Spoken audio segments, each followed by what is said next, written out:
જયંતિભાઈ સરદારા ગીરગંગા પરિવારનો સભ્ય છું।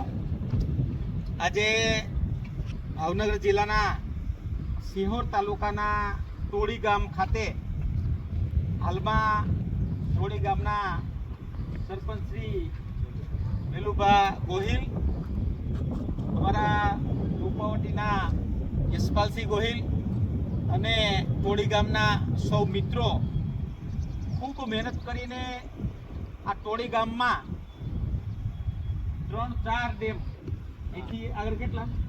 3 ને આ પાંચમું ડેમનું કામ ચાલુ છે અને આપણે જોઈ રહ્યા છીએ કે લગભગ 10 ફૂટ પાણી ભરાશે અને આગળ 1.5 કિલોમીટર સુધી પાણી ભરાય છે।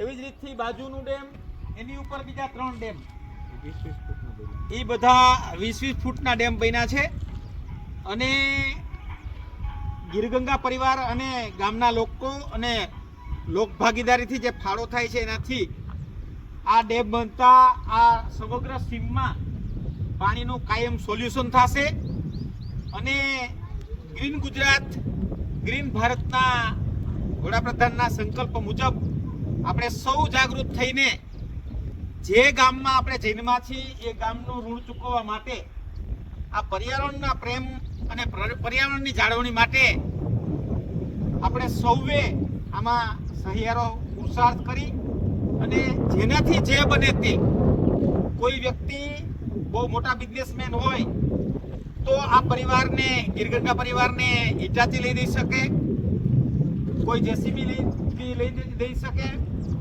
ટ્રેક્ટરનું દાન પણ કરી શકે। જો નાનામાં નાના મજૂર માણસ હોય તો એના સમયનું અને શ્રમનું પણ દાન કરી શકે છે।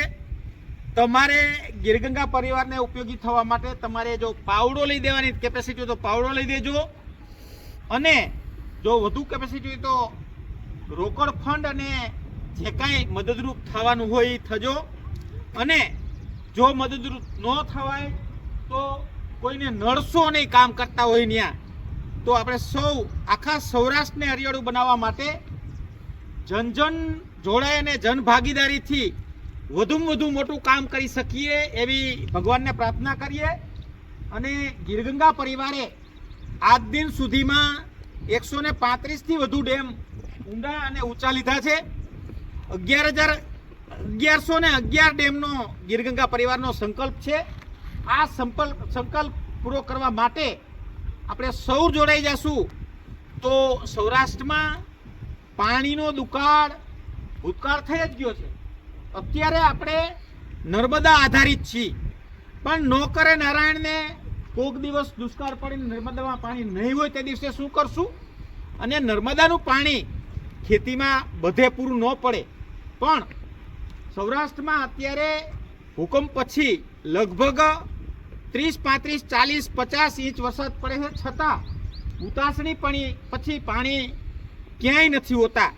જો આપણે સૌ જાગૃત થઈ અને એક નદી, નાળા, હોકળાને બાંધી અને ડેમ બનાવશું તો આપણે પાણી માટે પગભર થઈશું અને આપણું સૌરાષ્ટ્ર છે હરિયાળું સૌરાષ્ટ્ર થશે। આવતા દિવસોમાં આ યાત્રાધામ બનવામાં પણ ક્યાંય આપણે કચાશ નહીં છોડીએ અને પાણીનું મહત્વ સમજીને આપણે સૌ આ કામમાં લાગી જઈએ। પાણીનું એક ટીપું એ આપણા માટે જીવતદાન છે। પાણી હશે તો જ આપણે ટકી શકશું।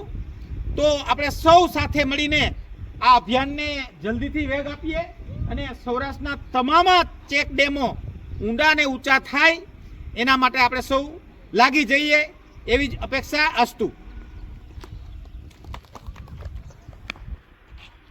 મારો ભાગ પાછળ